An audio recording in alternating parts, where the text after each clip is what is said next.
Bonjour et bienvenue sur All About Aquaculture.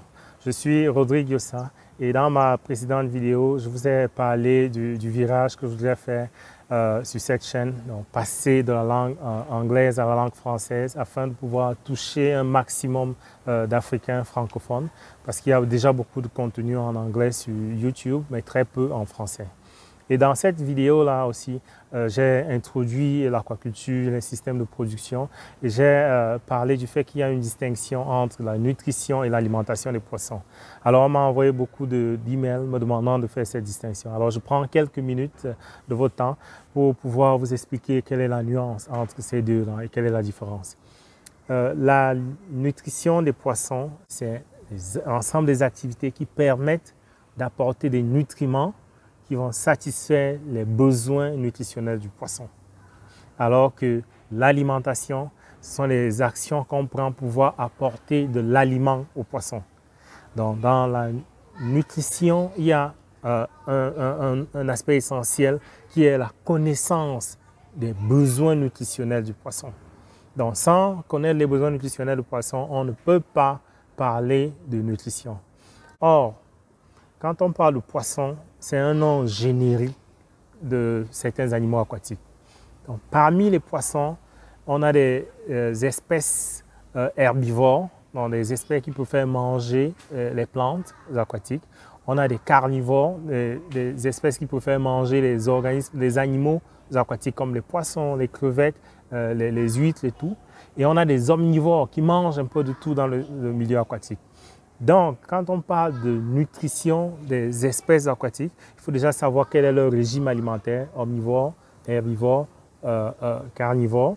Donc, pour chaque espèce de poisson, il y a des stades de vie et le régime alimentaire pour un herbivore varie en fonction du stade de vie de cet herbivore-là, par exemple. Donc, les besoins en nutriments comme les protéines, les lipides, les vitamines, les sels minéraux varient en fonction du stade de développement. C'est ainsi qu'on a par exemple le stade larvaire, le stade d'alevin ou de démarrage, le stade de grossissement et le stade de finition. Pour chacun de ces stades-là, il y a des exigences nutritionnelles, des besoins nutritionnels précis. Et quand on pense à la nutrition du poisson, on pense à satisfaire ses besoins à ces différents stades. Donc, la façon maintenant de satisfaire ces besoins nutritionnels, c'est de formuler des aliments qui comprennent des ingrédients qui, eux, comprennent des nutriments qui vont pouvoir satisfaire les besoins du poisson. Donc, par exemple, si un poisson a besoin de 30% de protéines, au stade de 5 grammes, donc au stade d'alevin, on va formuler un aliment qui contient des sources de protéines. Ça peut être la farine de poisson, ça peut être le tourteau de soja, et ainsi de suite, qui, une fois formulé et mis ensemble, nous permettra d'avoir un aliment qui fournit les 30 ou 35% de protéines brutes dont le poisson a besoin à ce stade précis. Et comme je l'ai dit, les exigences, les besoins du poisson changent avec l'évolution, avec les stades de croissance. Donc, pour résumer, la nutrition des poissons tient compte du régime alimentaire du poisson en question, qui peut être omnivore, herbivore ou carnivore. Ça tient compte du stade de développement du poisson, qui peut être au stade larvaire, au stade d'alevin, ou de démarrage, de grossissement ou de finition. Et maintenant, ça tient compte des différents ingrédients qui vont être mélangés afin de trouver une recette qui fournit les nutriments nécessaires au poisson selon son régime alimentaire et selon son stade de vie. Une fois que la recette est trouvée, là, on parle d'alimentation. Donc, on a pris la formule alimentaire ou la composition, on a produit l'aliment et maintenant, il faut donner l'aliment au poisson. Et là, l'alimentation, c'est, comme je l'ai dit tantôt, des activités, l'ensemble des activités qu'on entreprend pour pouvoir fournir l'aliment au poisson. Le poisson, dans un étang piscicole ou dans un bassin d'élevage, préfère manger de l'aliment qui flotte. Donc, il préfère manger à la surface. Pour cela, on fabrique des aliments qui flottent. Donc, déjà, dans l'aspect alimentation du poisson, il faut qu'on tienne compte de la densité et de la flottabilité des aliments. Parce que si on donne dans un étang de l'aliment aux poissons qui descend et qui va directement au fond, les poissons ne pourront pas les voir, ne pourront pas manger. Donc l'alimentation de poissons, c'est cette technique-là. Comment tu peux produire un aliment qui flotte et comment tu te rassures que l'aliment flotte vraiment au laboratoire. Donc on fait des études pour voir la flottabilité de l'aliment. Ça, c'est une technique d'alimentation. Donc, en plus de la flottabilité des aliments, il faut aussi tenir compte des habitudes alimentaires du poisson. On a des poissons qui aiment manger en pleine journée quand il fait beau, quand il y a du soleil. Mais on a aussi des poissons qui aiment manger dans le noir. Par exemple, le poisson-chat africain aime manger dans le noir. Donc, il est important qu'à la fin de la journée, à peu près à 18 h, on lui donne la dernière ration de la journée.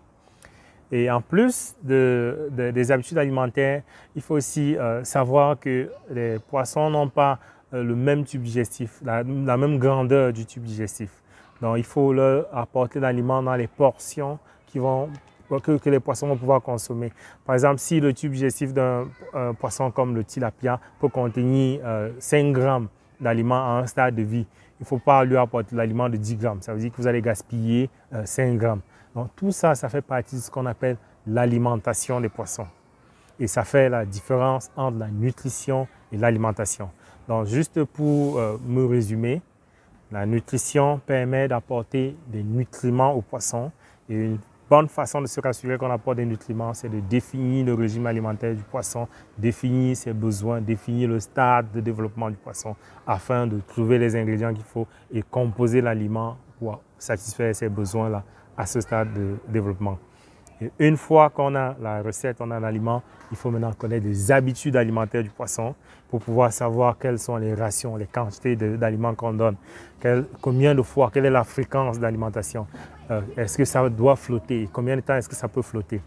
On voit donc qu'il y a une complémentarité entre la nutrition et l'alimentation des poissons. Mais on s'entend que dans la pratique, on a beaucoup de nutritionnistes des poissons qui ne sont pas forcément des experts en alimentation des poissons. Mais idéalement, un bon nutritionniste est aussi un bon nourrisseur, donc une bonne personne qui peut alimenter le poisson. Et c'est pour ça qu'on parle souvent de science, de la nutrition et de l'alimentation mis ensemble. Le but de cette vidéo était donc de faire cette distinction-là entre la nutrition et l'alimentation des poissons et vous montrer la complémentarité de ces deux aspects. Je vous remercie pour votre attention et j'attends que vous m'envoyiez d'autres questions, d'autres commentaires qui vont m'orienter et me permettre de vous apporter l'information dont vous avez le plus besoin. Entre-temps, n'oubliez pas notre objectif, on aimerait avoir 10 000 abonnés sous peu.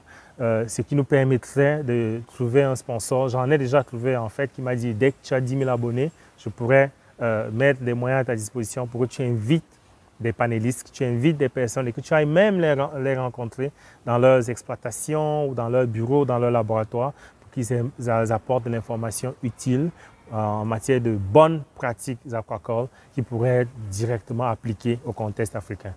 Je vous remercie et à la prochaine.